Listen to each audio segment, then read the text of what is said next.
Panjali ya untuk mengawali diskusi pada malam hari ini. Namo tassa bhagavato arahato sama sambuddhassa. Namo tassa bhagavato arahato sama sambuddhassa. Namo tassa bhagavato arahato sama sambuddhassa. Kalena dhammasakaca etam manggalamuttamang. Membahas dhamma pada saat yang sesuai, itulah berkah utama. Ya baik, Bapak Ibu Saudara-saudari sekalian, selamat malam semuanya. Terpujilah Sang Buddha, Namo Buddhaya. Namo Buddhaya. Ya, malam ini adalah malam yang terakhir kami dengan Pak Sutomo berada di New York, berada di Amerika. Setelah hampir 1 bulan kita berkeliling dari Houston sampai New York, dan banyak hal yang sudah terutama saya melihat. Kalau Pak Tomo mas sudah sering kali sudah banyak dilihat, tapi saya baru pertama kali, sehingga apapun yang dilihat merupakan sesuatu yang baru. Dan tadi kebetulan juga bertemu dengan Bante Bodhi di wihara apa namanya? Chuangyen ya. Dan luar biasa. Beliau merupakan biku yang sangat learned atau sangat terpelajar. Bukan terpelajar secara akademis, tapi memang terpelajar secara understanding. Dan juga beliau adalah salah satu penerjemah kitab suci dari bahasa Pali ke dalam bahasa Inggris. Dan barangkali terjemahan seperti Majjhima Nikaya, Samyutta, Anguttara Nikaya sampai saat ini bisa dikatakan sebagai yang terbaik, yang dijadikan sebagai acuan ketika orang-orang belajar khotbah-khotbah Sang Buddha. Itu tadi kita bertemu dan kita diajak untuk berkeliling melihat wihara yang di mana beliau tinggal. Itu merupakan momen yang luar biasa bagi saya, karena sudah lama saya belajar banyak dari buku-buku beliau. Terutama kalau saya belajar tentang sutta, ya terjemahan beliau yang biasanya saya jadikan sebagai acuan. Dan bahkan di Indonesia sendiri, terutama Majjhima sampai Anguttara Nikaya yang diterjemahkan ke dalam bahasa Indonesia, itu diterjemahkan dari buku beliau. Yaitu kalau mungkin pernah membaca di website Dhammacita, dhammacita.org, itu adalah yang menerjemahkan beberapa teks dari Tipitaka ke dalam bahasa Indonesia, itu dari Bante Bodhi. Bahkan termasuk Abhidhamma Sanggaha, yang biasanya umat kita belajar Abhidhamma, itu juga diterjemahkan, kalau tidak salah, oleh Bante Kiminda. Itu terjemahan dari buku Bante Bodhi. Jadi Abhidhamma Sanggaha yang memang sudah ke dalam bahasa Inggris diterjemahkan ke dalam bahasa Indonesia. Dari bukunya yang diterjemahkan oleh Bante Bodhi. Nah, sehingga kita mendapatkan banyak hal yang luar biasa, hal yang penting, yang bermanfaat dari beliau. Walaupun beliau tinggal di sini, tapi apa yang telah beliau lakukan sudah banyak menginspirasi bagi kaum akademisi, kaum praktisi, terinspirasi oleh buku-buku beliau.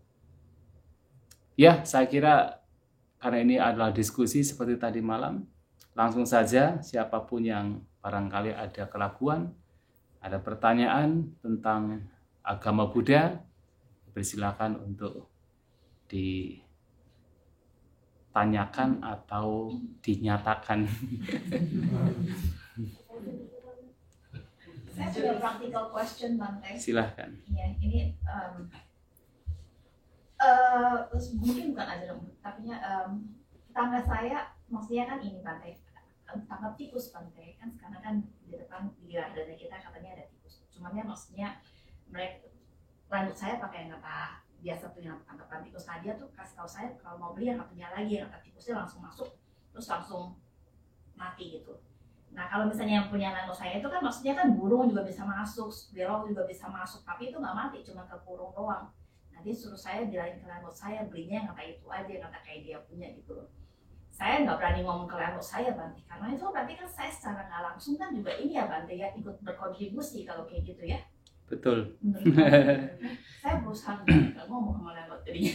Iya, jadi sebenarnya kita sebagai umat Buddha yang memang berusaha untuk memperhatikan aturan kemoralan, yaitu Pancasila, itu tidak hanya sekedar kita tuh menghindari, tidak hanya sekedar menghindari pembunuhan, tetapi juga bagaimana kita mengajak orang lain untuk menghindari pembunuhan.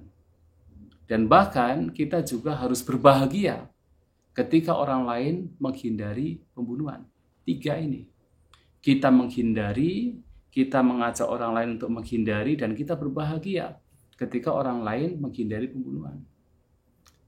Nah, kalau kemudian kita ini sudah membunuh, mengajak orang lain untuk membunuh, ditambah lagi misalnya berbahagia ketika orang lain membunuh, itu tentu tidak sesuai dengan aturan-aturan kemoralan kita yang kita praktikkan. Meskipun itu adalah tikus gitu ya. Ya, jangankan tikus, bahkan nyamuk sekalipun kita diajarkan untuk tidak membunuh. Nyamuk, semut, atau serangga yang kecil pun kita diajarkan untuk tidak membunuh. Apalagi binatang yang sudah kelihatan dengan jelas. Tetap kita dengan alasan apapun berusaha untuk menghindari pembunuhan. Sang Buddha mengatakan begini, ada seseorang yang disebut sebagai Sappurisa. Sappurisa adalah orang yang baik. Tapi ada juga yang disebut sebagai Sappurisatara, orang yang lebih baik lagi. Jadi lebih baik dari orang yang baik. Nah, Sappurisa adalah seseorang yang menghindari salah satunya pembunuhan. Nah, ketika orang tersebut juga mengajak orang lain untuk menghindari pembunuhan, itu disebut Sappurisatara, lebih baik lagi. Orang yang lebih baik dari orang baik. Tapi ada juga seseorang yang disebut sebagai Papa, orang jahat. Tapi juga ada Papatara, atau juga disebut Asappurisatara, atau orang yang lebih jahat lagi. Itu tadi, orang yang melakukan pembunuhan adalah orang yang jahat. Tapi lebih jahat lagi adalah ketika orang mengajak orang lain melakukan pembunuhan. Itu namanya Asappurisatara atau Papatara. Maka kita berusaha dengan alasan apapun, kita tidak diperkenankan untuk melakukan pembunuhan.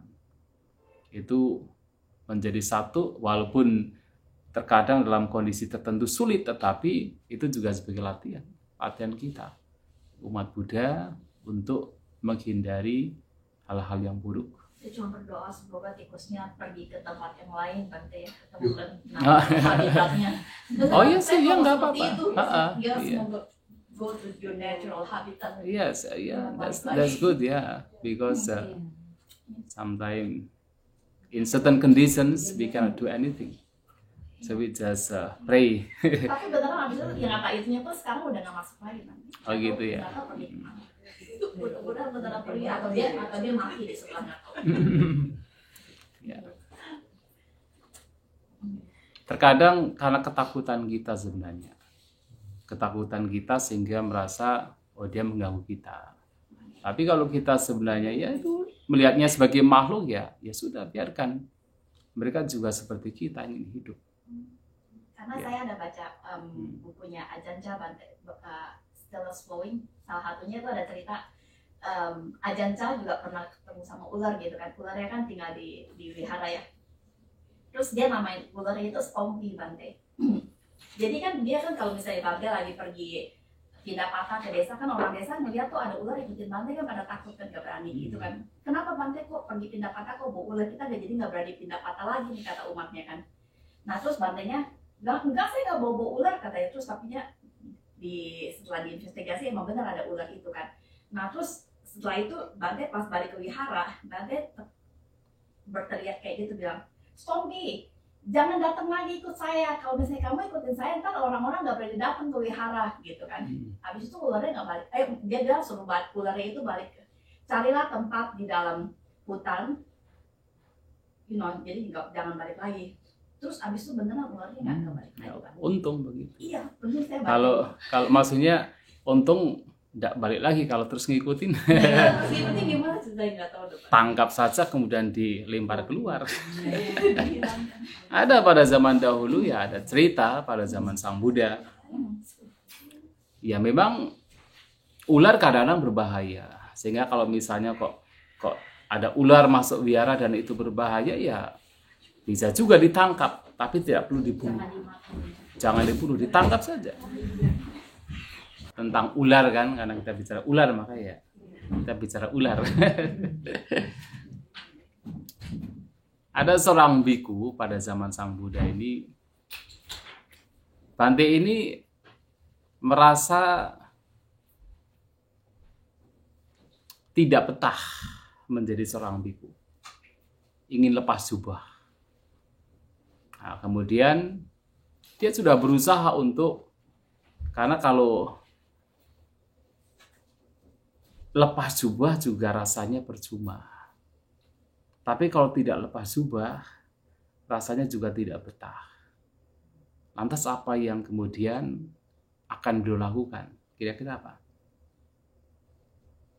Hidup segan, mati tak mau. Tapi di sini kan jadi biku juga nggak nyaman, lepas jubah juga tidak nyaman. Lantas apa? Berusaha bunuh diri. Ya. Nah, suatu kali ada para biku lain yang mereka itu menangkap ular. Nah, tadi kan cerita ular. Menangkap ular ingin dibuang keluar karena ular tersebut berbisa. Maka berbahaya. Makanya saya tadi bilang kalau memang berbahaya ya tangkap saja. Kemudian tapi tidak dibunuh. Kemudian bisa dilepas di tempat yang lain kan. Nah, pada waktu itu ada para biku yang sedang membawa ular yang baru ditangkap untuk dilepas. Nah, Bante ini berpikir, wah ini kesempatan saya untuk bisa mati gitu kan. Nah, sehingga Bante ini meminta kepada biku lain, biarkan saya bawa ular tersebut gitu kan. Kan dimasukkan ke kayak bukan karung, seperti gentong ya, betul gentong gitu kan. Nah, kemudian dibawa dan setelah para bikunya pergi, tangannya dimasukkan ke dalam dengan harapan digigit gitu kan, digigit gitu. Karena digigit kan mati gitu kan. Ternyata ularnya tidak menggigit. Kemudian ularnya diambil, terus jarinya dimasukkan ke mulut ular tersebut. Juga tidak gigit juga gitu kan.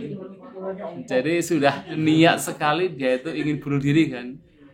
Nah, tidak gigit, akhirnya sudah. Hanya diambil karena dia berpikir ini bukan ular berbisa ini gitu kan. Akhirnya dibawa keluar kemudian dilepas. Kemudian ketika para biku datang lagi tanya, tadi ularnya kemana? Itu sudah selepas itu bukan ular berbisa gitu kan. Para Bante lain kan bilang, ini ular berbisa, ular kobra sebenarnya, ular sangat berbisa gitu kan. Nah, itu suaranya saja sudah kedengaran, itu suara memang ular berbisa gitu. Nah, tapi tadi buktinya tangan saya masukkan ke gentong nggak digigit. Bahkan sampai jari saya masukkan ke mulut nggak digigit juga gitu kan. Nah, akhirnya dikeluarkan gitu kan. Tapi Bante ini memang sudah niat sekali untuk bunuh diri. Nah, dengan cara demikian tidak bisa. Kemudian suatu kali ketika para bikunya cukur, ya kalau zaman sekarang kami cukur kalau untuk Sanggadrawada dan juga Thailand ya, kita ketika sebelum bulan purnama. Tapi kalau zaman dulu ya mereka cukur kapan saja. Tapi ketika suatu kali mereka sedang bersama-sama cukur, nah Bante ini juga mengambil beberapa alat cukur dengan mengatakan ke mereka, biarkan saya mencukur para Bante. Tapi setelah mencukur ada satu pisau yang dia simpan. Itu tujuannya adalah untuk apa? Bunuh diri. Nah, pada saat mereka sudah pada pergi, nah Bante ini sudah mau bunuh diri. Dia sudah sih mau diputus ini ya. Nah, ketika ini sudah mau diputus, malahan mencapai kesucian arahanta. Karena pada waktu itu memang betul-betul batinnya itu sudah betul-betul melepas. Sudah tidak melekat lagi kan, memang sudah pasrah kan. Tapi jangan ditiru.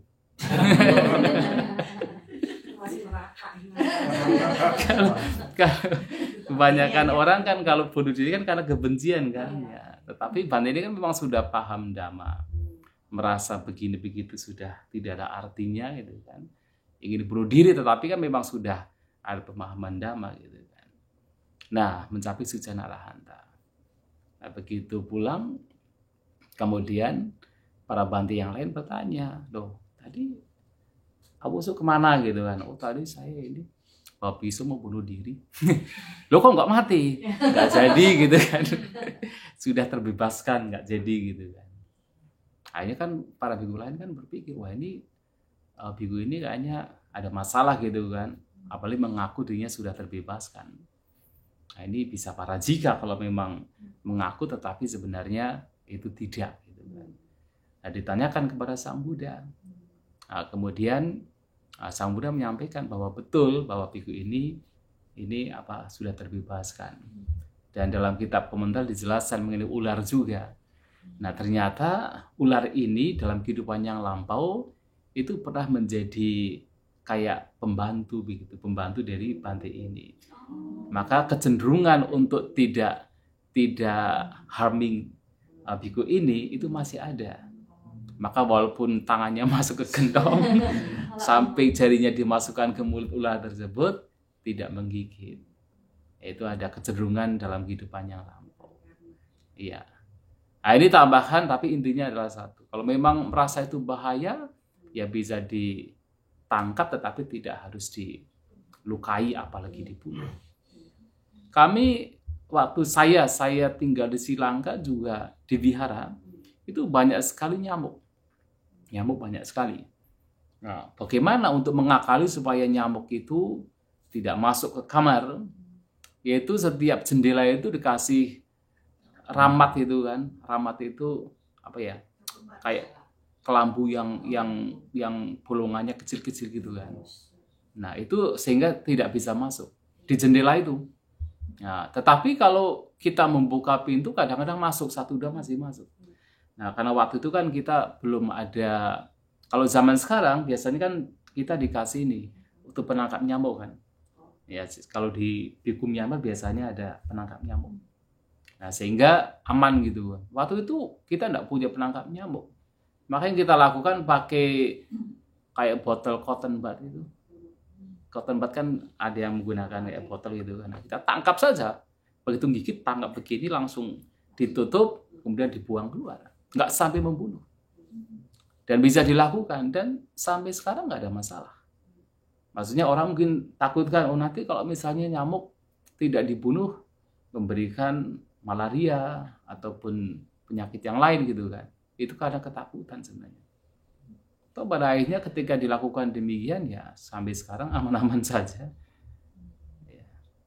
Tapi juga di sisi lain kan juga nggak pasrah istilahnya Bante seperti tidak pasrah. Itu kan maksudnya kan pasang kelambu. Oh yang nggak pasrah.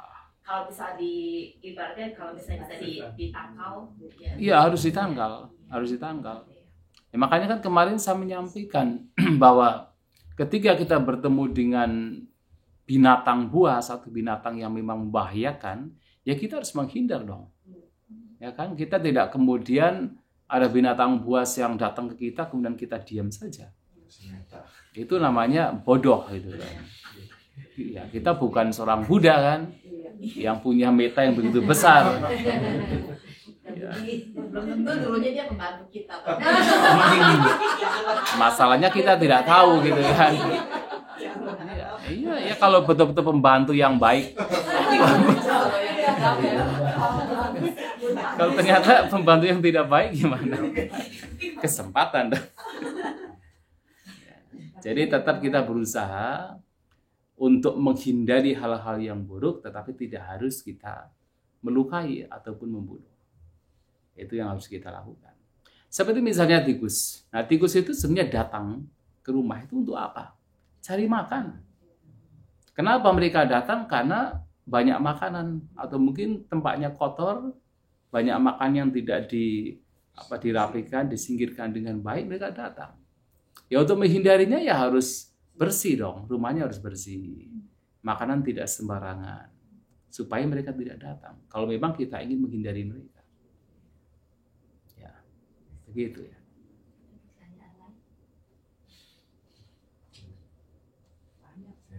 Iya, silakan. Waktu Sang Buddha mencapai penerangan sempurna, kan itu pohon-pohon pada memberikan penghormatan Bante. Ketika parinibbana mungkin ya. Iya, parinibbana, makar gitu. Bukannya pohon itu nggak ada rasa, nggak ada ini Bante. Kenapa bisa memberi penghormatan? Itulah, kan ada yang namanya disebut dhamma niyama. Jadi dhamma niyama itu semacam hukum dhamma. Yang mana itu ada beberapa keajaiban yang itu terjadi ketika ada peristiwa yang sangat penting. Misalnya ketika Sang Buddha mencapai pencerahan, jadi alam semesta bergetar. Pada alam semesta kan tidak ada pikiran gitu kan, tapi bisa bergetar. Itu karena dhamma niyama. Atau kemudian ketika Sang Buddha membabarkan dhamma yang pertama, Dhamma Cakkappavattana Sutta. Itu tidak hanya para dewa itu berkumandang, tetapi juga alam semesta bahkan 10.000 tata surya itu bergetar. Jadi seperti gempa bumi, tapi tidak gempa bumi yang membuat kehancuran. Jadi hanya bumi itu bergetar.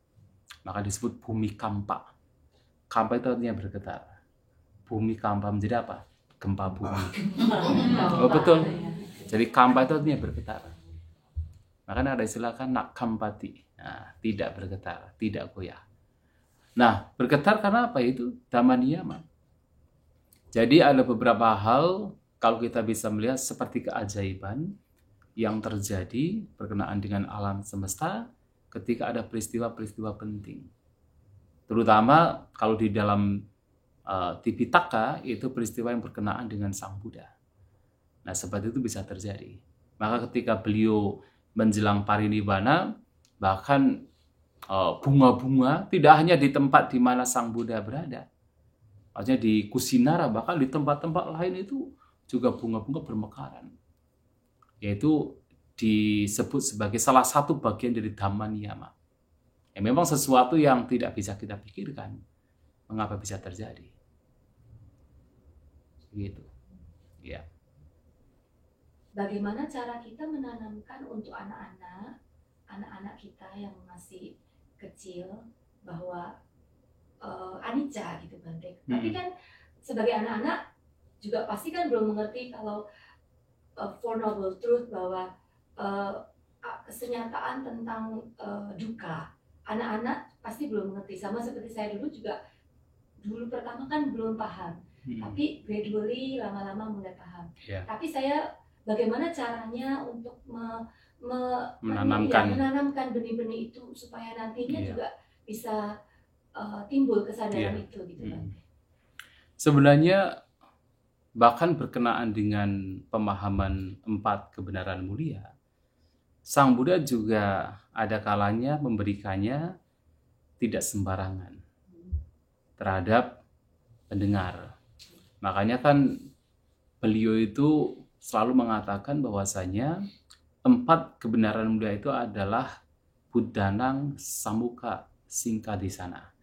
Jadi ajaran terkemuka atau ajaran tertinggi para Buddha itu adalah 4 kebenaran mulia, yang mana beliau akan membabarkan 4 kebenaran mulia itu setelah biasanya batin seorang pendengar itu sudah matang, sudah menjadi lentur, sudah bebas dari niwarana.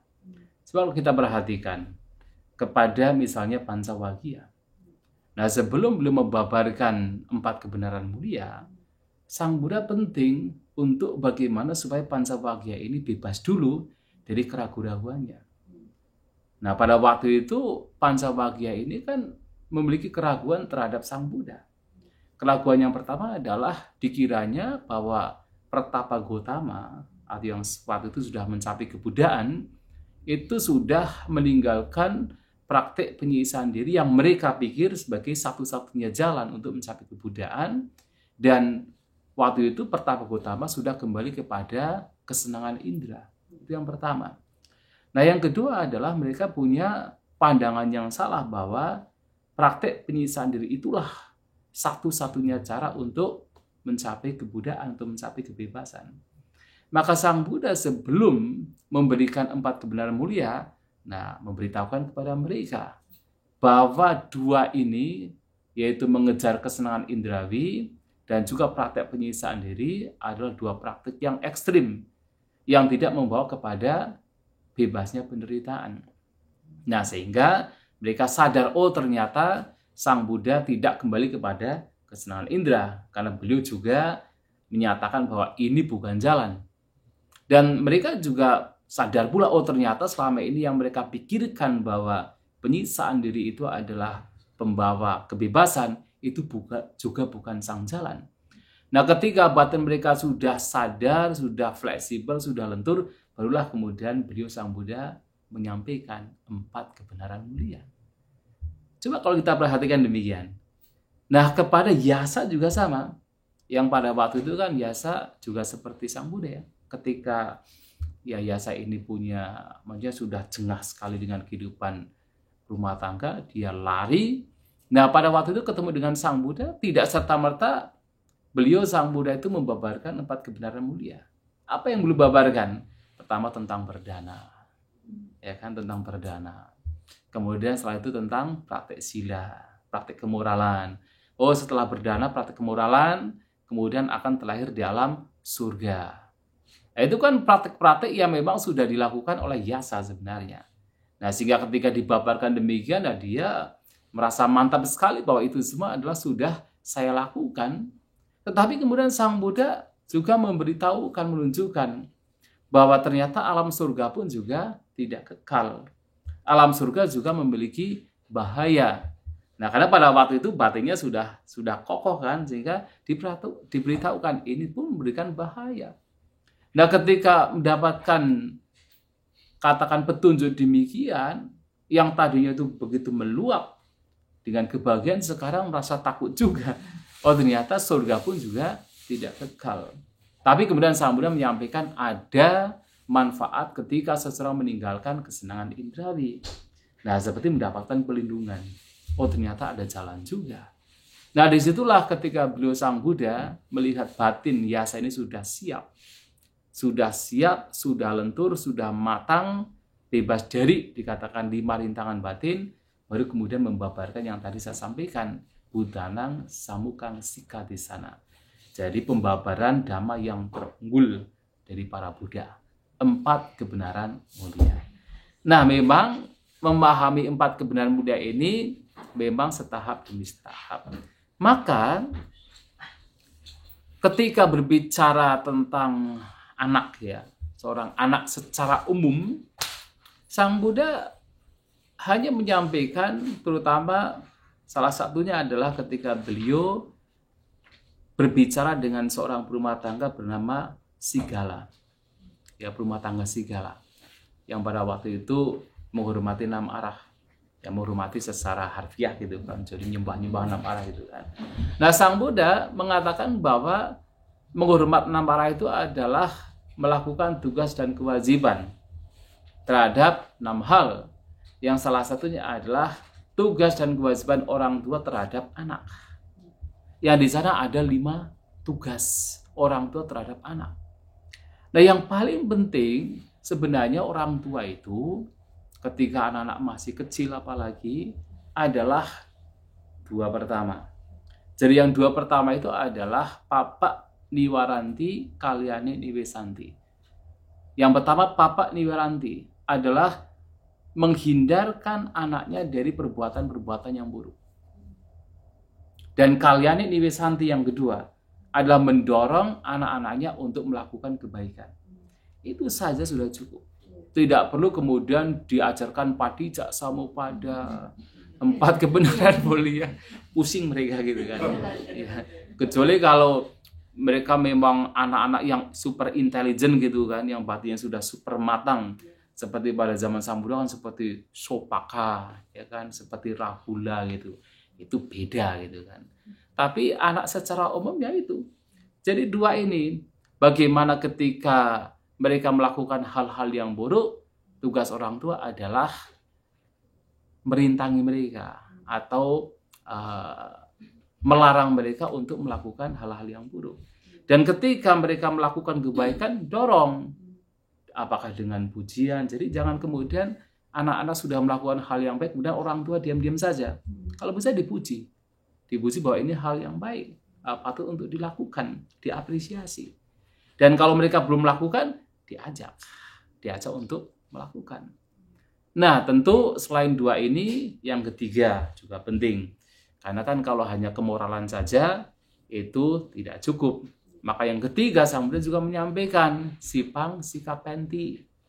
Sipang Sikapenti adalah melatih anak-anaknya di dalam keterampilan. Ya seperti apa? Memberikan edukasi, menyekolahkan, ya kan, memberikan keterampilan.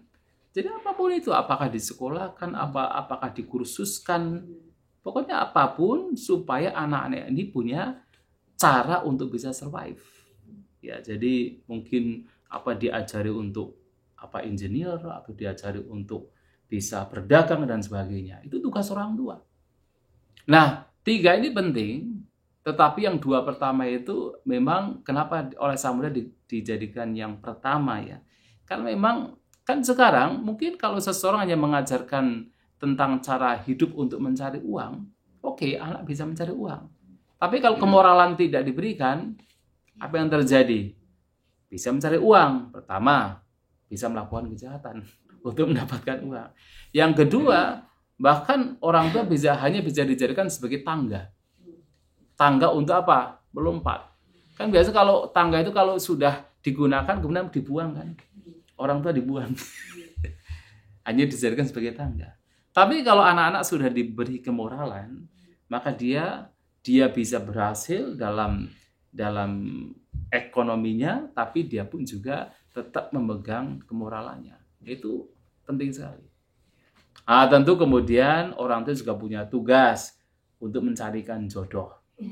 Mencarikan jodoh di sini bukan berarti kemudian orang tua betul-betul mencarikan, tetapi paling tidak adalah juga melihat ini kira-kira yang disukai anaknya ini pemabuk atau bukan gitu kan, penjudi atau bukan kan. Kan itu juga penting juga.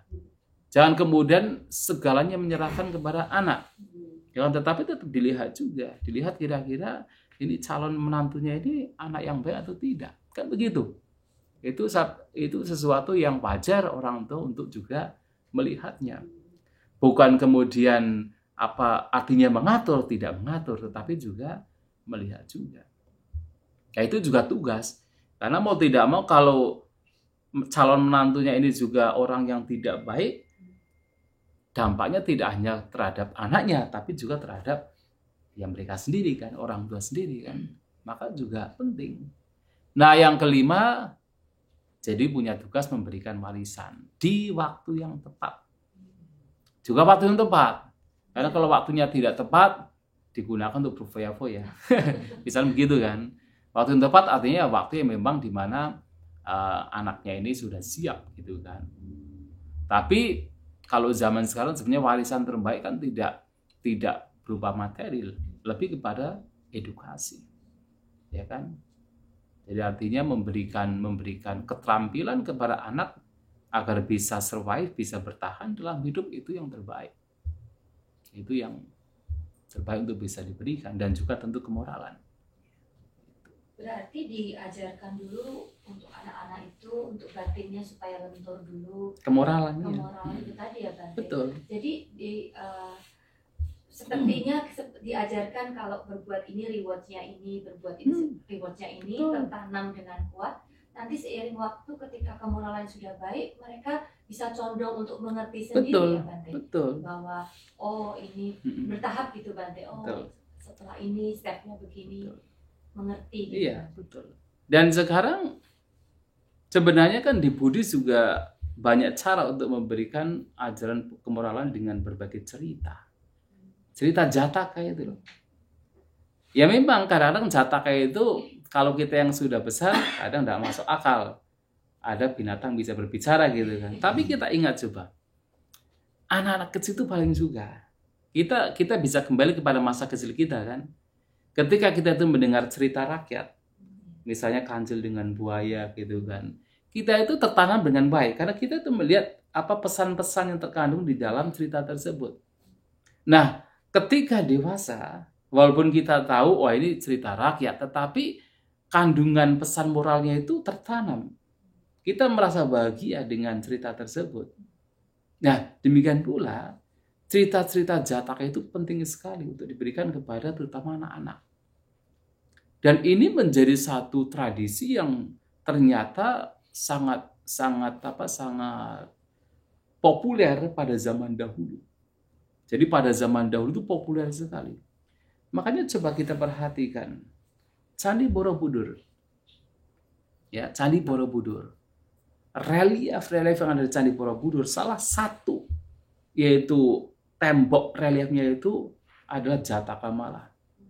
Itu tentang cerita-cerita Jataka. Candi Mendut yang kuno itu dikelilingi oleh cerita Jataka.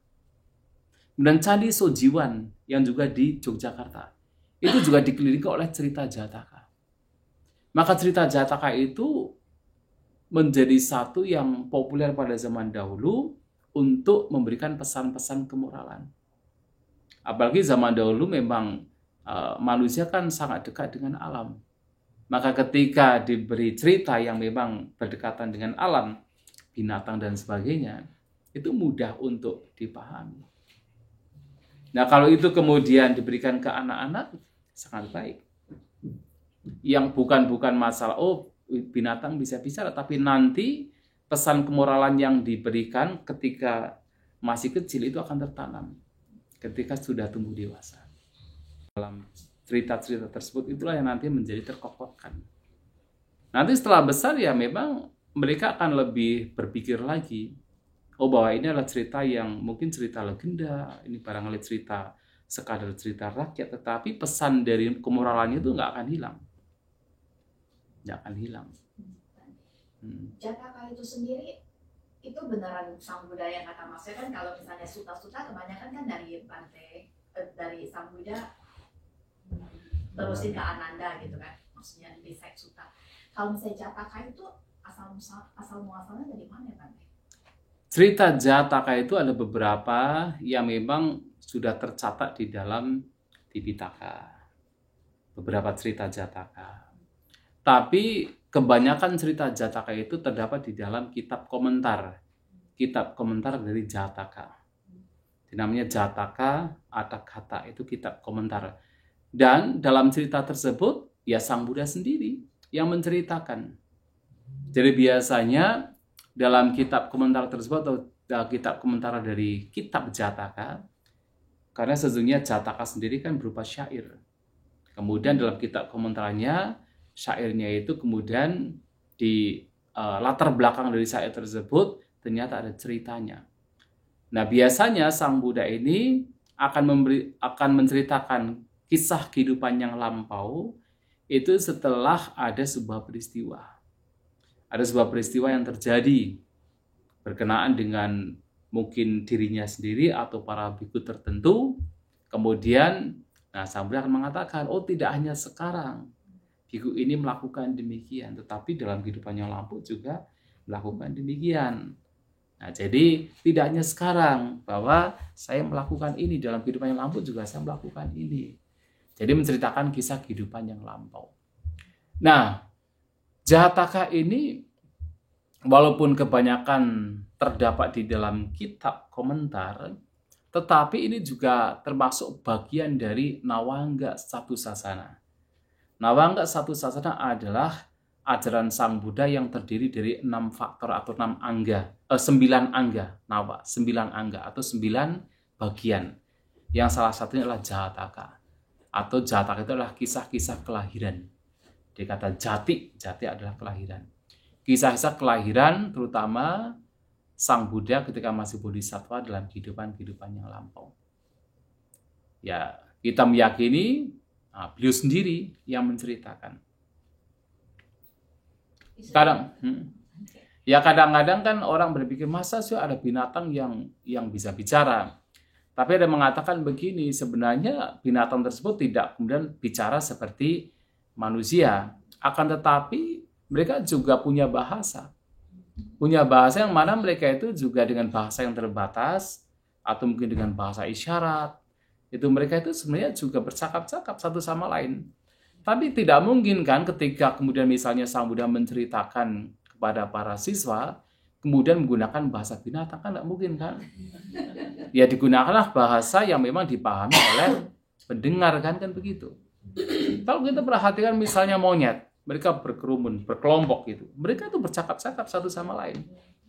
Walaupun mereka hanya bilang cuit gitu kan, tapi mereka juga bercakap-cakap. Itu juga di-recite ke Ananda kali ya Pak. Jadi Ananda kalau suka kan begitu kan setiap kali saya Kalau di cerita Jataka itu sebenarnya Sang Buddha itu memberikan cerita Jataka itu kepada para biku atau kepada siapapun yang memang related dengan peristiwa yang terjadi.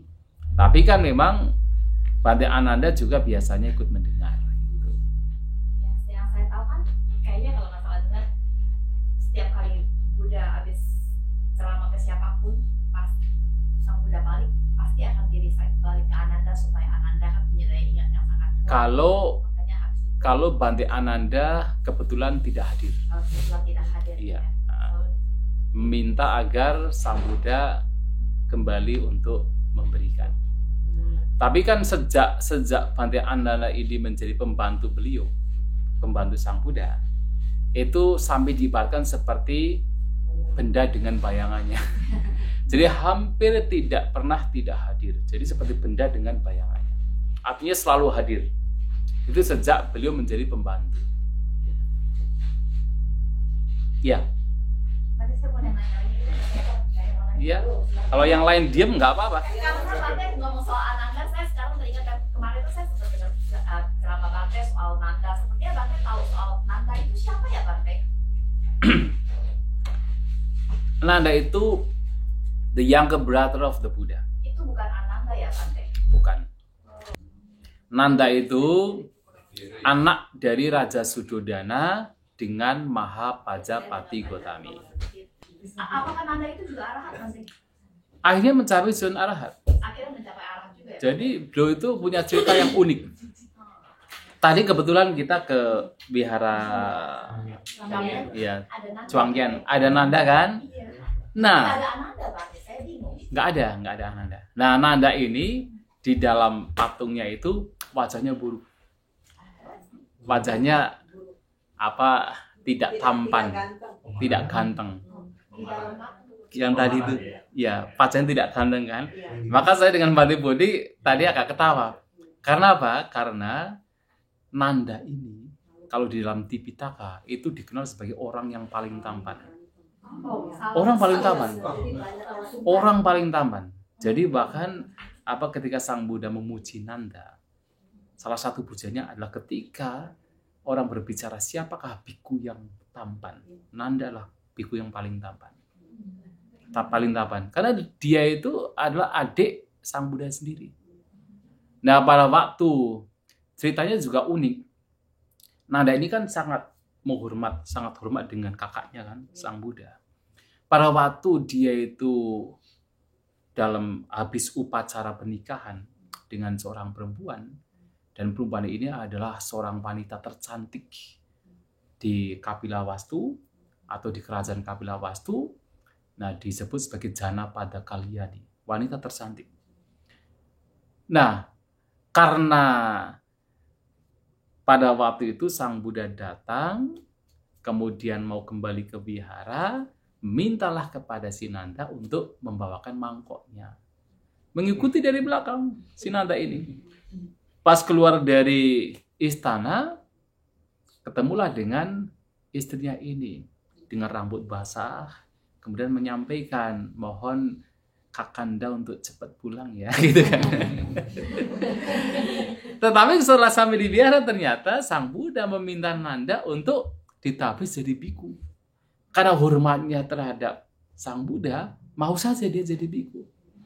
Tapi ingatannya itu hanya kepada istrinya yang meminta dia untuk cepat-cepat pulang gitu kan. Betul-betul karena ingatan demikian itulah dia ingin lepas jubah. Jadi nggak tahan menjadi seorang biku. Itulah kemudian Sang Buddha kan, kenapa Sang Buddha itu kemudian menabiskan Nanda ini? Karena memang kan batinnya memang orang yang cerdas, batinnya juga sudah matang gitu kan, maka ditabis gitu kan. Nah kemudian ketika dia mau lepas jubah, akhirnya dipanggillah oleh Sang Buddha. Dan Sang Buddha bertanya, kenapa mau lepas jubah? Menceritakan, ingat dengan istrinya yang ingin minta dia segera pulang. Nah Sang Buddha kemudian, itulah kalau begitu saya ajak kamu ke alam surga. Nah diajak oleh Sang Buddha dengan kekuatan kesaktian Sang Buddha, diajak ke alam surga. Nah sebelum sampai di alam surga, di tengah perjalanan juga melihat ada seekor monyet yang sudah tua. Monyet yang sudah tua. Kemudian ke alam surga dan di sana bertemu dengan banyak bidadari. Dan ditanya oleh Sang Buddha, mana yang lebih cantik, istrimu atau bidadari ini? Anak saya Bhantinanda kan terus terang, kalau saya bandingkannya, istri saya seperti monyet tadi. Dan bayangkan, seorang wanita yang adalah kalau sekarang mungkin Miss Universe gitu ya, Miss Universe, ternyata disamakan seperti monyet tadi, yang tua tadi, dibandingkan dengan bidadari di alam surga. Nah Sang Buddha, pokoknya saya jamin, kalau kamu bertahan sebagai seorang biku, para bidadari ini akan jadi milikmu. Nah akhirnya kan dia termotivasi kan, tapi motivasinya adalah bertahan jadi biku supaya mendapatkan para bidadari. Nah kemudian Sang Buddha ketika memberikan Dhammadesana kepada para biku lain, Sang Buddha kemudian menceritakan kepada para biku, para siswanya, tahu nggak ini Nanda ini bertahan jadi biku untuk apa? Supaya dapat bidadari gitu. Nah para biku lain kan kemudian menceritakan atau katakan gosip di belakang, Nanda ini ingin jadi biku karena ingin dapat bidadari. Lama-lama kan dia tahu juga kan, merasa tidak enak hati, maka kemudian Bhantinanda ini kemudian memberikan motivasi untuk dirinya sendiri bahwa mulai sekarang saya bertahan jadi biku bukan untuk mendapatkan bidadari. Maka dari sejak itu betul-betul dikatakan Bhantinanda ini memiliki mindfulness yang sangat luar biasa. Jadi betul-betul setiap pelangkahnya, setiap ketika menoleh, ketika memindahkan tangan, ketika mengubah posisi, itu betul-betul menjaga batinnya untuk tidak membiarkan pikiran buruk muncul. Dan karena itulah maka beliau mencapai kesucian arahanta. Nah, jadi ini juga disebut sebagai skillful dari Sang Buddha. Jadi diiming-imingi dulu. Diiming-imingi untuk mendapatkan bidadari gitu kan. Tetapi kan itu hanya skillful means itu kan. Upaya kausalya kalau dalam Mahayana. Ya seperti cerita mengenai Anathapindika yang punya anak kan, anaknya kan nggak mau pergi ke wihara. Nah kemudian dimintalah oleh Anathapindika, sudahlah pergi ke wihara bertemu dengan Sang Buddha, nanti kalau sudah ke sana nanti saya kasih hadiah. Nah karena tertarik dengan hadiahnya pergi ke wihara. Terus pulang kemudian sudah pergi ke wihara sudah. Tapi apa yang dibicarakan Sang Buddha? Nggak tahu kan, saya nggak mendengarkan. Nah karena hanya untuk mendapatkan hadiah, tetap dikasih hadiah. Tapi kemudian oke, kamu pergi lagi, dengarkan apa yang disampaikan Sang Buddha, nanti saya kasih hadiah lagi. Tertarik lagi kan untuk ke wihara, kemudian mendengarkan apa yang disampaikan Sang Buddha, karena untuk mendapatkan hadiah. Ternyata setelah mendengarkan sabda Sang Buddha mencapai kesucian. Nah itu kan juga cara untuk anak-anak juga kan memberikan reward gitu kan, apresiasi. Jadi nggak masalah. Jadi ketika anak-anak melakukan hal yang baik dikasih reward, apresiasi. itu baik supaya termotivasi. Disesuaikan. Mencuri. Kategori mencuri itu di mana, Bante? Iya. Ya. Terus satu lagi, Bante. Bagaimana kita mengurangi keserakahan dalam kehidupan ini sebagai rumah tangga? Iya. Karena selama kita mendapatkan, kita mau mendapatkan yang lebih dan lebih. Iya. Sedangkan bukan itu tujuan kita, gitu kan. Sampai nanti akhirnya sudah terlambat. Dan kita mungkin kehidupan kita akan jatuh ke bawah, bukan pada alam manusia lagi. Iya. Iya, memang antara pariyati dan patipati kan dua hal yang berbeda, walaupun saling berhubungan. Kita bisa patipati kalau kita punya pariyati atau teori. Nah, tetapi kalau hanya sekedar teori saja tanpa dipraktikkan, itu seperti seseorang menghitung sapi milik orang lain kan gitu kan. Itu yang disampaikan Sang Buddha. Jadi bukan sapinya sendiri. Artinya ya kita tidak mendapatkan manfaat yang besar. Tetap ada manfaatnya, karena itu sebuah pemahaman juga kan. Tapi tidak memberikan manfaat yang besar. Maka harus diupayakan untuk dipraktikkan. Nah, untuk mempraktikkan ini memang sesuatu yang tidak mudah. Tetapi itulah yang harus kita lakukan. Jadi setahap demi setahap kita berjuang untuk mempraktikkan. Nah, lantas bagaimana berkenaan dengan mencuri? Nah, mencuri di sini kalau dikatakan di dalam terutama kitab ulasan gitu ya, itu ada beberapa syaratnya dikatakan sebagai mencuri. Yang pertama adalah ada benda. Yang kedua, benda itu diketahui memang bukan milik dirinya sendiri atau milik orang lain. Yang ketiga ada niat untuk memiliki benda tersebut yang bukan miliknya. Yang keempat, melakukan upaya, usaha untuk mengambilnya. Entah usaha itu dari diri sendiri atau kita meminta orang lain untuk mengambilnya. Nah, yang kelima, dari upaya tersebut, benda tersebut bahkan sudah berpindah. Bahkan baru berpindah saja dari upaya yang kita lakukan itu sudah mencuri. Tidak sampai kemudian berpindah ke rumah kita misalnya, baru berpindah saja sudah mencuri. Maka kalau 5 hal ini itu terjadi, maka dikatakan sebagai pencurian. Tapi kalau 5 ini salah satunya tidak ada, ya bukan pencurian. Misalnya apa? Kita mengambil barang, tapi kita tidak tahu kalau barang tersebut itu milik orang lain. Atau kami para biku misalnya, kita mengambil makanan yang ada di wihara, itu milik mungkin teman kita. Tetapi kita punya pikiran bahwa makanan ini adalah makanan milik bersama.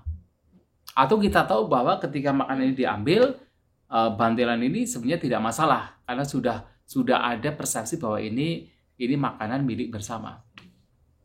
Diambil, ada niat untuk mengambil, tetapi itu bukan pencurian. Nah,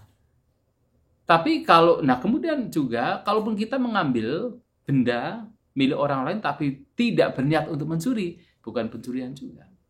Misalnya apa? Ada seseorang datang ke wihara misalnya. Kemudian bendanya ketinggalan.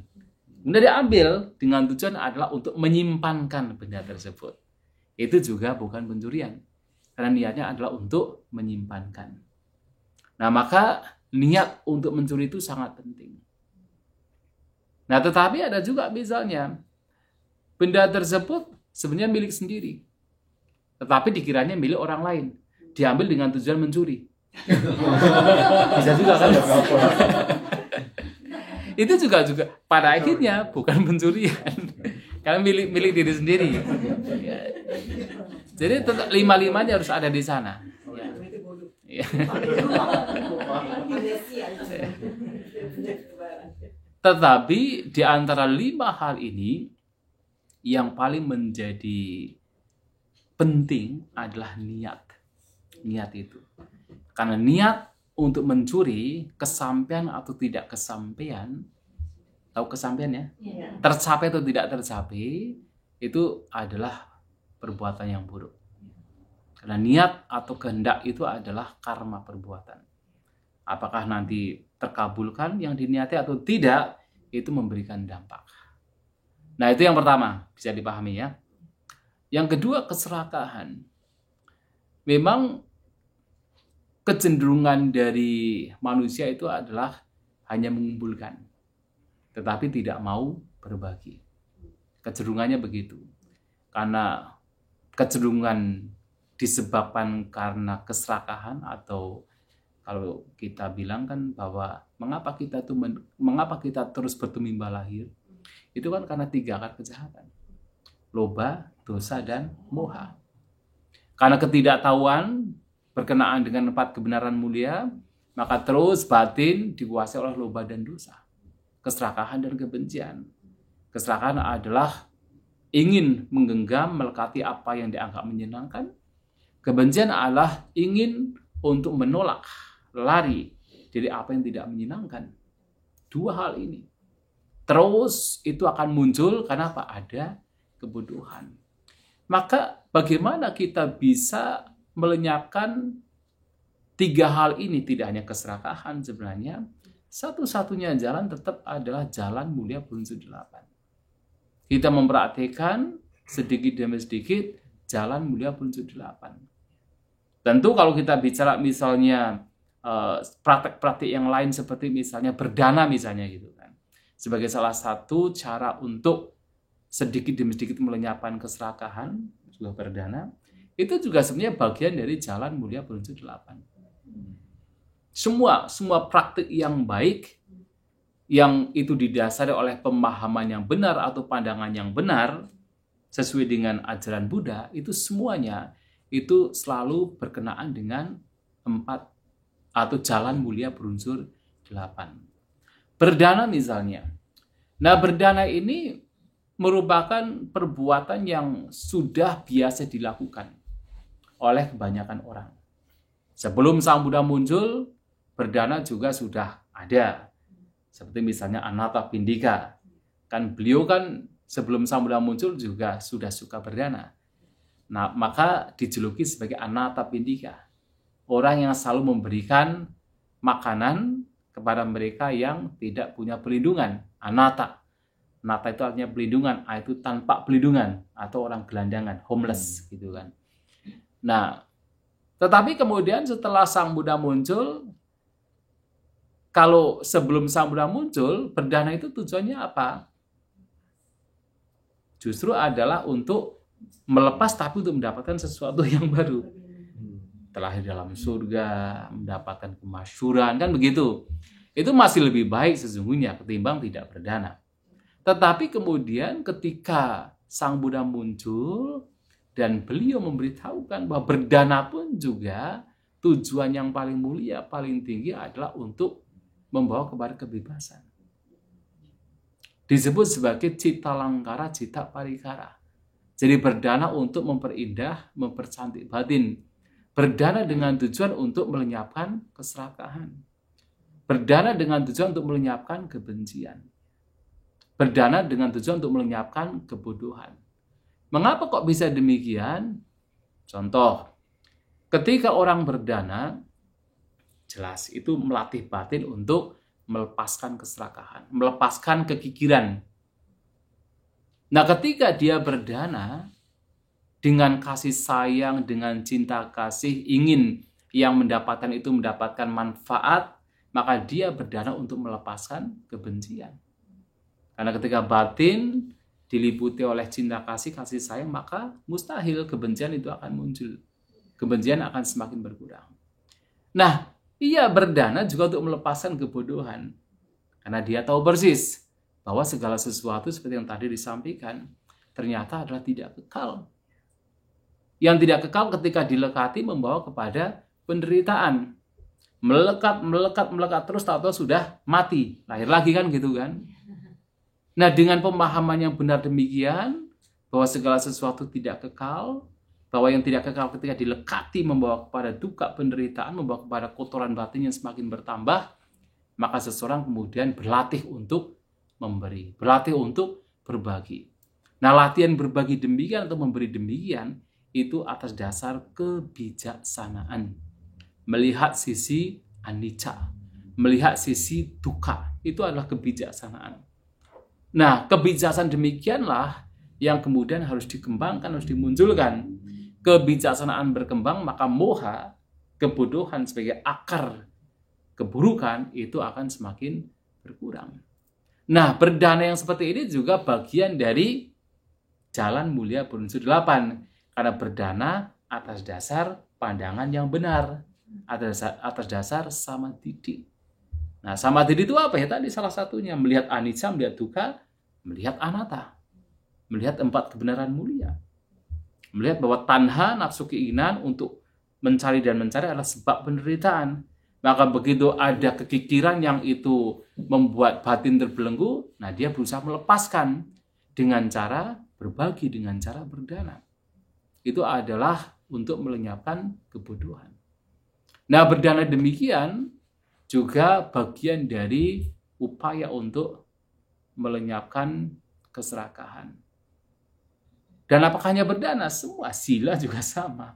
Praktik kemoralan juga sama, tidak hanya sekedar penghindaran, tapi itu juga bagian dari memperhatikan agar batin yang tadinya itu tidak terkendali, kemudian termanifestasi ke dalam perbuatan ucapan yang tidak baik, maka dengan pemahamannya benar, mengendalikan batin dengan praktik kemoralan. Itu juga bagian untuk melenyapkan keserakahan.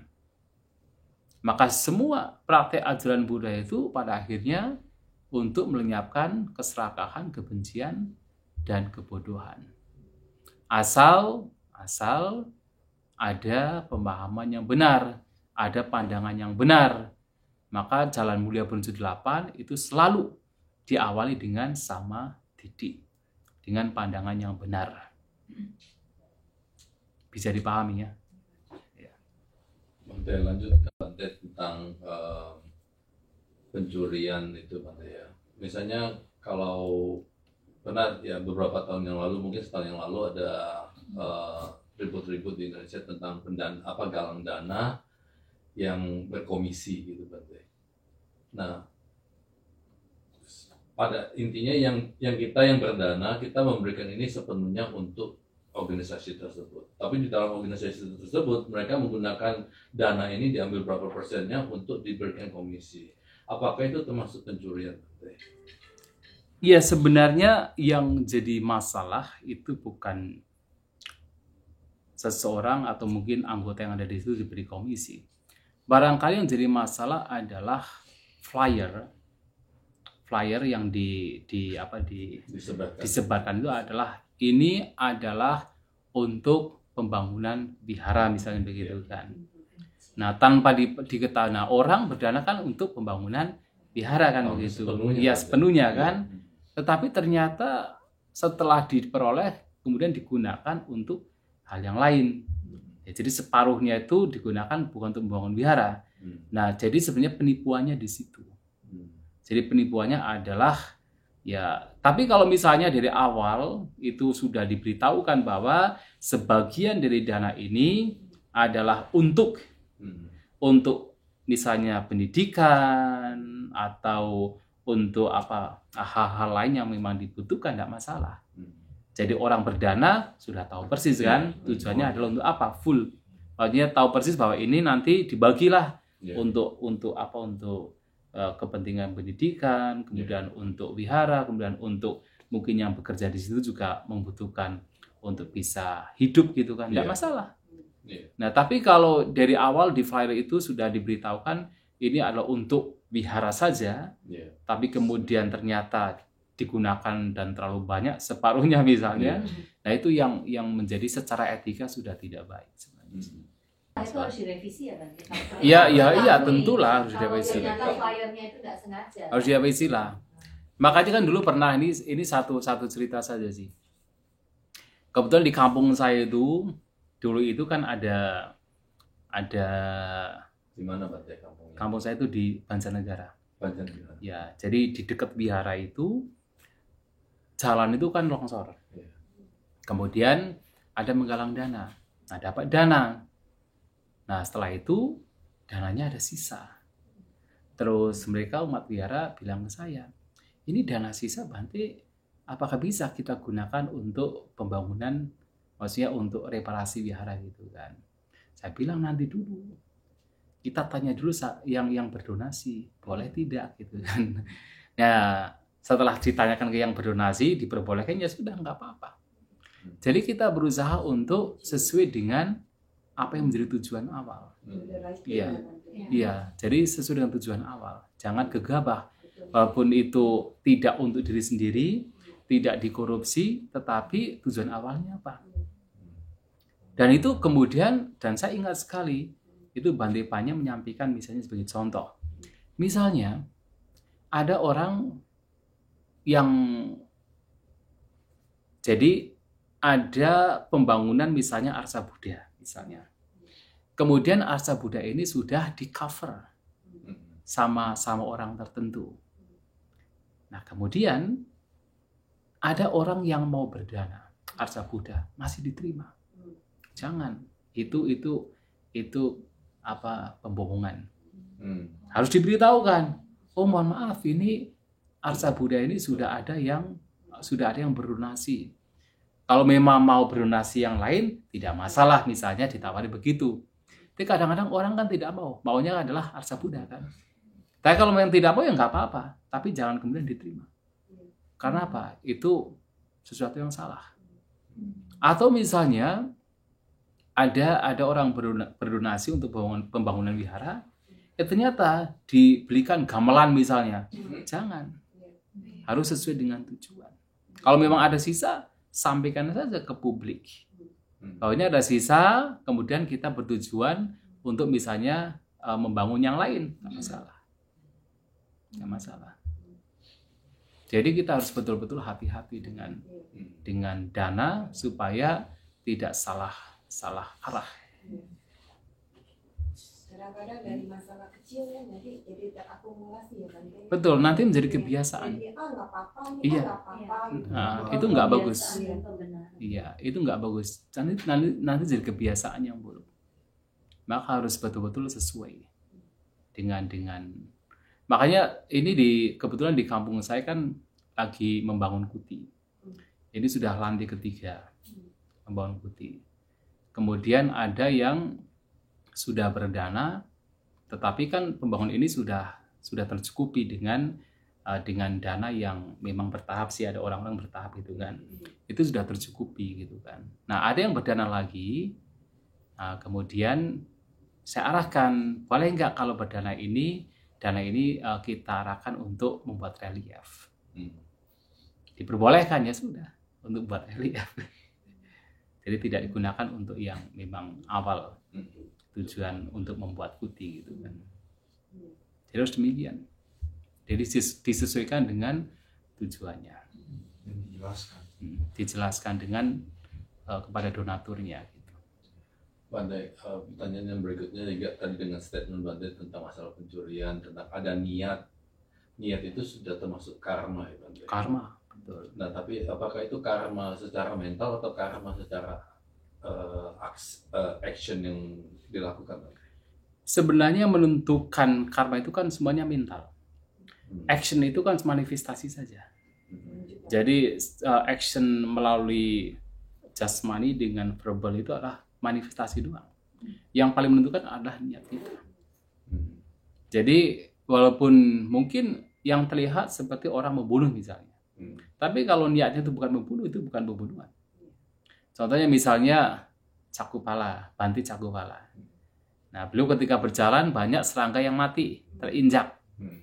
Nah, kemudian para biku lain kan menyampaikan, ini Bante ini kok menginjak banyak serangga gitu kan, pembunuhan. Kemudian mengatakan kan nggak ada niat, maka bukan pembunuhan. Atau misalnya seorang biku bernama Pindola Bharatwaja. Itu Bante ini ucapannya itu kasar sekali. Dengan para biku lain itu selalu mengatakan, wahai budak kesini, budak. Nah, kemudian para biku lain berpikir ini katanya sudah arahat, tapi kata-katanya kasar gitu kan. Kemudian disampaikanlah kepada Sang Buddha. Nah, Sang Buddha ini menyampaikan bahwa kata-katanya kasar, tapi niatnya bukan kasar. Ternyata itu kecenderungan yang lama. 500 kehidupan yang lampau, Bante ini itu terlahir sebagai seorang Brahmana, kasta yang tinggi, dengan terbiasa ketika memanggil orang lain dengan kata-kata seperti budak begitu. Nah, kebiasaan itu masih ada, tapi bukan niat dari Bante ini yang sudah arahat. Nah, itu bukan sebagai karma, bukan karma yang buruk. Maka yang namanya karma itu tetap adalah batin, kondisi batin. Hanya saja nanti akan termanifestasi di dalam ucapan atau perbuatan jasmani. Itu hanya manifestasi saja. Nah, apakah niat karma itu dengan karma niat dan karma action itu setara beratnya, Pak? Itu tergantung, tidak bisa disamakan. Mengapa saya bilang tergantung? Karena secara umum memang ketika sudah termanifestasi di dalam ucapan dan perbuatan jasmani, itu artinya sudah kasar sekali. Dan ada yang Ya, disakitin. iya, jadi niatnya sudah sangat buruk gitu kan. Nah, maksudnya niatnya yang sudah begitu besar sehingga sampai terucap ke dalam ucapan, sampai kemudian terbawa ke dalam perbuatan jasmani. Seakan-akan itu lebih besar kan begitu. Akan tetapi kan ada juga pikiran-pikiran buruk yang lain yang walaupun tidak tersampaikan, tersalurkan ke dalam ucapan dan perbuatan jasmani itu juga besar juga. Ya kan, ada niat-niat yang sangat buruk yang walaupun tidak terucapkan, atau tidak sampai terlaksana dalam perbuatan, itu bisa lebih besar ketimbang niat tertentu yang sudah terucapkan, kan begitu. Ya misalnya begini sajalah, orang punya niat untuk memukul orang lain, memukul misalnya bercanda gitu kan, itu kan sudah perbuatan. Nah itu niat kemudian termanifestasi ke dalam perbuatan dengan memukul, kan begitu. Tapi bandingkan dengan orang punya niat belum tersampaikan tapi punya niat membunuh orang tuanya, besar mana coba? Dan bahaya mana kan? Itu adalah punya niat ingin membunuh orang tuanya. Iya, betul.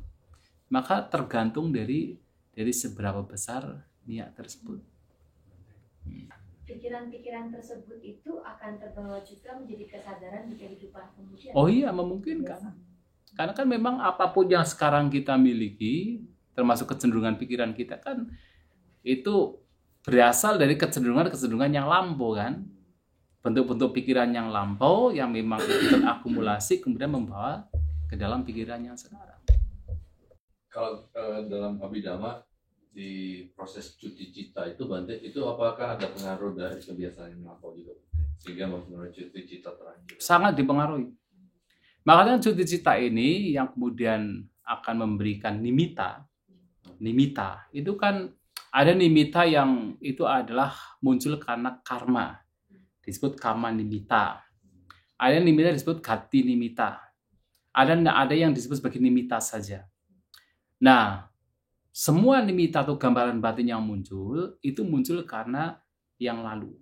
Misalnya kama nimita itu kan nimita atau gambaran batin yang muncul berkenaan dengan perbuatan yang lampau. Jadi pada saat meninggal ingat dengan perbuatan yang sudah dilakukan. Itu karma. Nah kalau gati nimita itu adalah gambaran batin yang itu muncul berkenaan kemana dia akan dilahirkan.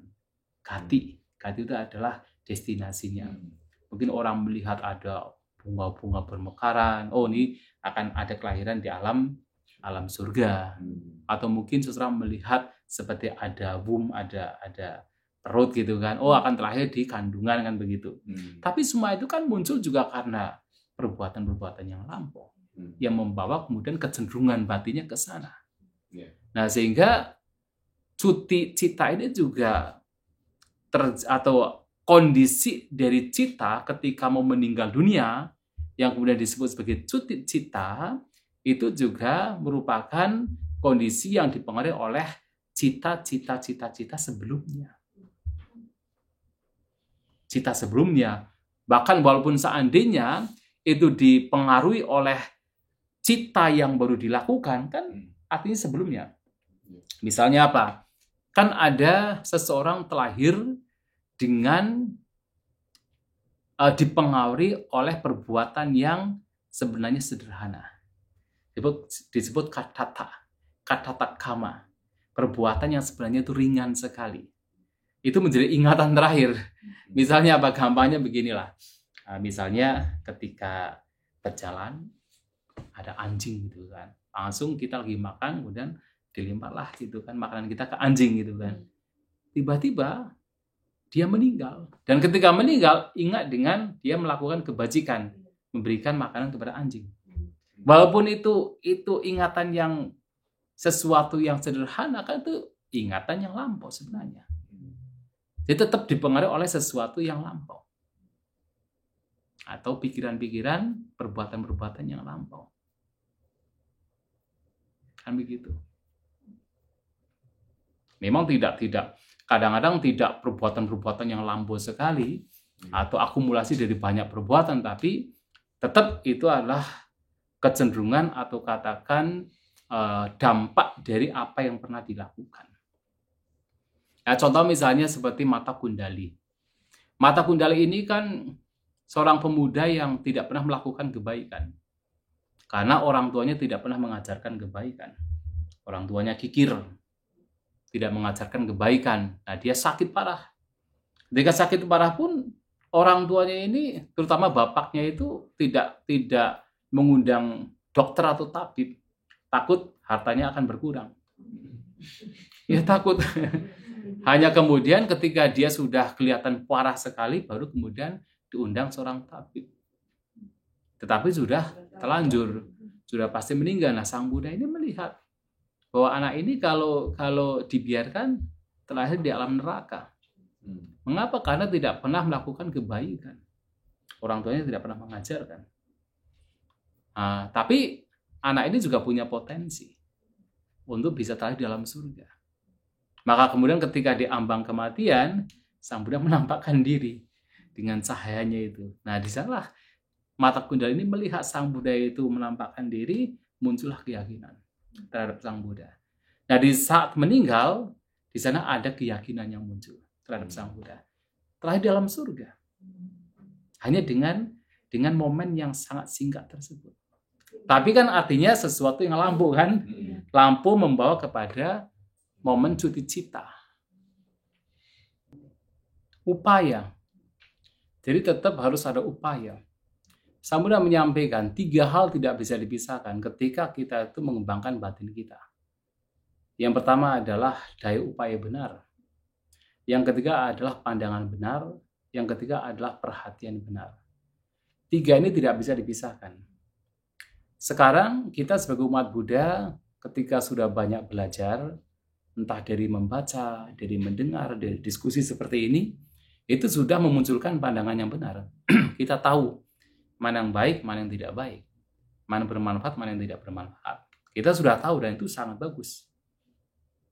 Tetapi kemudian kalau hanya sekedar tahu demikian, tanpa ada upaya untuk mengubahnya, tanpa ada upaya untuk mengembangkan yang baik yang sudah kita ketahui, atau melenyapkan yang buruk yang sudah kita ketahui, maka ya hanya sekedar teori. Harus ada upaya. Nah, kemudian tidak hanya upaya dan pandangan benar, harus ada perhatian. Kenapa? Perhatian inilah yang kemudian akan membawa atau akan memberikan ruang bagi kita untuk tahu saat ini batin saya ini baik atau buruk. Langsung nyambur. Misalnya begitu kan. Iya kan? Tahu kan saat ini batin saya itu baik atau buruk. Nah, ketika kita waspada, kita perlu perhatian demikian, kita akan tahu buruk ini. Maka harus ada upaya. Kenapa kita tahu buruk? Karena sudah ada pandangan benar. Maka ini tahu ini buruk. Maka begitu tahu buruk, ada upaya untuk melenyapkan. Ini tidak baik. Ini buruk, ini tidak bermanfaat. Kalau kemudian ternyata tahu ini baik. Berbahagialah bahwa batin saya sekarang dalam kondisi yang baik, yang damai. Penuh dengan cinta kasih misalnya. Nah, seperti itu yang harus dilakukan, tapi untuk bisa betul-betul tahu harus ada perhatian. Maka perhatian untuk sama saat itu juga harus ada. Itulah kenapa kita sering mendengarkan istilah mindful each and every moment. Jadi setiap saat kita harus mindful. Supaya apa? Supaya kita sadar dengan apa yang sedang terjadi. Nah, kalau kita sadar, maka kita tahu. Karena kita tahu atas dasar kebijaksanaan, maka kita tahu ini baik, ini tidak baik. Tapi tidak berhenti di sana. Harus ada upaya juga. Yang baik dikembangkan, yang buruk itu dilenyapkan. Nah, 3 ini tidak bisa dipisahkan. untuk sedikit demi sedikit melenyapkan apa yang buruk, mengembangkan yang baik. Begitu. Ini disampaikan Sang Buddha di dalam Mahacatari Sakasutta. Khutbah Mahacatari Sakasutta. 3 hal tidak bisa dipisahkan. Pertama, ketika melihat sesuatu yang tidak right, of course, we have to see this is not right. But at the same time also, we also have to calm our mind. Seperti misalnya begini. Ada seseorang menghina kita. Hinaan yang tanpa dasar. Tentu hinaan ini sesuatu yang tidak right, sesuatu yang tidak benar. Tapi bukan berarti kemudian membalas hinaan dengan kebencian. Yang pertama adalah calming down our mind. Kita menenangkan batin kita, tidak membalas dengan kebencian. Tapi kemudian kita tuh berhenti di sana. Ketika ada waktu yang tepat, seperti tadi disampaikan harus ada upaya juga kan. Ketika ada waktu yang tepat, kita harus memberitahukan kepada orang tersebut bahwa hinaan kamu atau mungkin kritik kamu tidak sesuai dengan kenyataan. Tapi dengan apa? Dengan batin yang tenang. Dengan batin yang cinta kasih. Itu penting. Kenapa? Karena kalau tidak demikian, walaupun kita tuh berada di posisi yang benar dalam artian memang tidak melakukan kejahatan, tapi kalau itu kebencian yang muncul, itu tidak berguna juga. Maka Sang Buddha mengatakan, bahkan Dhamma, ajaran beliau itu kan seperti rakit. Rakit artinya digunakan untuk menyeberang, tetapi jangan kemudian digenggam, dilekati. Mengapa? Karena begitu menggenggam bahwa saya itu benar, muncul penderitaan, muncul kebencian. Contohnya apa? Yang paling simpel. Kita punya pandangan benar, pandangan sesuai dengan Dhamma. Membunuh itu tidak baik. Betul kan? Ketika punya pandangan benar, membunuh tidak baik, itu pandangan benar. Itu bagus untuk kita jadikan sebagai panduan hidup. Tapi hati-hati ketika kita menggenggamnya, begitu melihat orang lain itu membunuh, muncullah kebencian. Tidak suka. Datang ke sana, ngomel-ngomel, kamu melakukan pembunuhan tidak baik, tidak sesuai dengan karma yang baik gitu kan. Marah-marah di sana, kita yang jadi korban. Kan begitu. Ya kan sering terjadi kan. Ada orang mencuri misalnya pencopet gitu kan. Orang mungkin kebanyakan tahu mencopet tidak baik. Tapi tidak sadar mereka menjadi emosi, kemudian orang tersebut dibakar hidup-hidup misalnya begitu. Itu kan sesuatu yang pada akhirnya tidak baik untuk mereka sendiri. Itulah bedanya ajaran Buddha itu, walaupun sesuatu yang baik, tapi tetap harus hati-hati untuk tidak memunculkan kemelekatan, kebencian terhadap orang lain yang tidak sesuai dengan pandangan kita. Jadi andai kata teman saya berbuat salah, saat saya memberitahu dia itu salah, jangan ada kebencian. Jangan ada kebencian. Jangan ada kebencian. Jangan ada kebencian. Tapi kita harus ngomong ya, Bante. Kita harus ngomong. Ketika waktunya tepat. Mencari waktu yang tepat juga. Kalaupun ngomong tapi waktunya tidak tepat, ya percuma juga. Cuma untuk mencari waktu yang tepat itu yang agak sulit. Tapi apakah benar juga Bante, misalnya sudah sesuatu kejadian menimpa kita sudah emosi, tapi habis itu kita menelaah lagi, kita sudah calm down, terus kita there's no point to talk about this anymore. I'm okay, it's done. Then just not saying anything is the best policy. Itu betul juga nggak, Bang? Tergantung situasi dan kondisi. Kalau memang situasinya demikian, yang mana kalau kita mau bicara sudah percuma, tidak ada juga yang objek yang mau kita ajak bicara ini tidak menerima gitu ya. Oh iya, itu oke. Jadi kita juga melihat situasi dan kondisi. Apakah marah itu. Makanya kadang-kadang melihat waktu yang tepat. Kalau waktunya tidak tepat, misalnya kita tahu kalau kita bicara nggak akan diterima, ya sudah. Berarti memang belum waktunya. Makanya itulah bagian dari sebuah latihan kita. Artinya ya yang penting pertama kita tahu bahwa kita harus calming down our mind gitu kan. Tapi kalau kemudian ternyata kok ya kita masih punya kemarahan, ketika menasihati itu bagian dari latihan. Kedepannya bisa menjadi lebih baik, kan gitu. Kita tidak bisa kemudian seperti seorang arahanta, ujuk-ujuk langsung suci gitu kan. Pun tetap harus berusaha dulu. Ya untuk mencapai arahanta ya harus berusaha dong, kalau enggak ya semua adalah latihan, jadi nggak perlu khawatir. Ya. Satu lagi mungkin ya? Iya kan. Ya. Oh berarti 2. Oke, silakan. Tadi kan Bante bilang Bante Bodhi itu kan banyak translate, jadi itu melakukan perbuatan baik lah ya. Nah sekarang kalau kita ngomong opposite, orang ini penulis, dia tuh penulis kayak pembunuhan serial killer, otomatis kan pikirannya tuh untuk melakukan pembunuhan terus, apakah itu dia melakukan perbuatan buruk? Karena kan dia nggak ada niat sama sekali, itu cuma kayak sebagai penulis aja gitu. Kedua, ternyata ada orang terinspirasi dan melakukannya. Itu jadi seperti gimana? Ya pertama kan memang itu niat ya, niat. Iya, maksudnya kan tergantung niatnya kan. Dia tidak berniat untuk melakukan pembunuhan gitu kan, tidak berniat. Ya itu bukan sebagai pembunuhan. Kalaupun nanti kemudian ada yang terinspirasi melakukannya, itu orang lain yang membunuh, bukan dia yang membunuh, karena dia tidak melakukan, tidak ada niat untuk melakukan pembunuhan. Seperti contoh, misalnya satu contoh ini ya, satu contoh. Suatu kali ada seorang menteri bernama Wasakara datang pada Sang Buddha menyampaikan bahwasanya Raja Ajatasattu ini punya keinginan untuk menguasai suku Waji, orang-orang Licawi, ya, yang di sana namanya Vesali pada zaman dulu, sekarang Waisali. Nah kemudian pada waktu itu ada Bante Ananda bertanya kepada Bante Ananda, wahai Bante Ananda, apakah suku Waji ini mereka masih suka berkumpul? Dan ketika berkumpul mereka berdiskusi dengan harmonis. Oh iya Bante, mereka masih suka berkumpul. Dan mereka berkumpul dengan harmonis.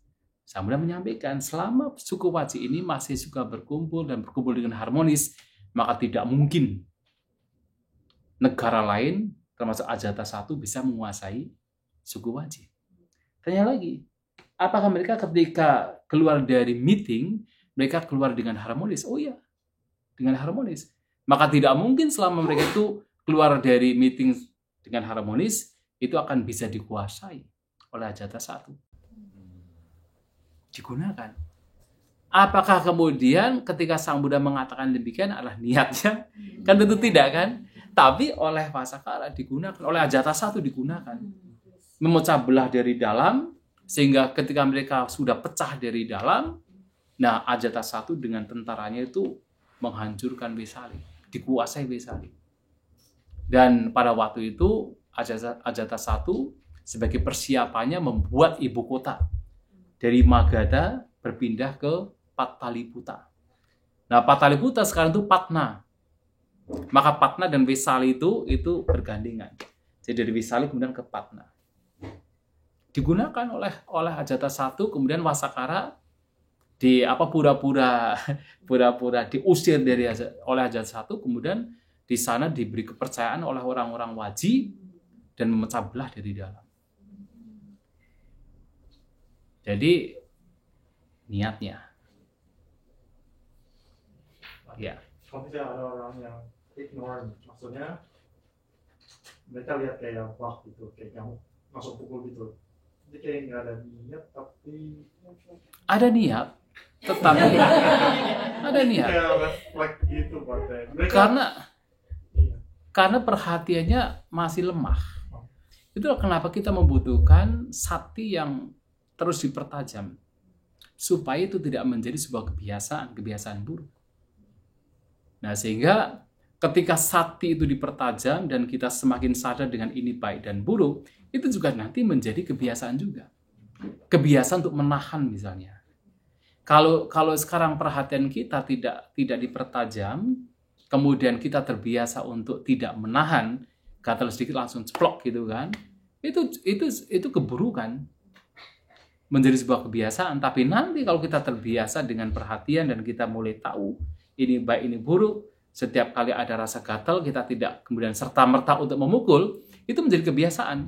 Begitu ada gatal, kita tidak kemudian memukul. Kita lihat, oh nyamuk. Kemudian kita tiup. Itu jadi kebiasaan juga. Tapi bagi kita umat Buddhis kan kita udah mengetahui mana yang benar dan mana yang buruk. Tapi bagi orang yang tidak belajar dan mereka kayak ignorant gitu, jadi mereka pikir dengan memukul binatang itu mengurangi kayak penyakit atau Itulah kenapa kita umat Buddha itu sangat beruntung. Kita sangat beruntung. Kenapa? Kita sudah diberi petunjuk. Maka dikatakan menjadi manusia itu sesuatu yang sangat sulit diperoleh. Lebih sulit lagi adalah mendengarkan ajaran sejati. Tapi yang lebih sulit lagi adalah mempraktikkan ajaran tersebut. Ya, kita semua sudah memiliki. Kita terlahir sebagai manusia, banyak terlahir sebagai manusia. Tapi sedikit orang bisa mendengarkan dhamma sejati. Dan kita sudah mendapatkan.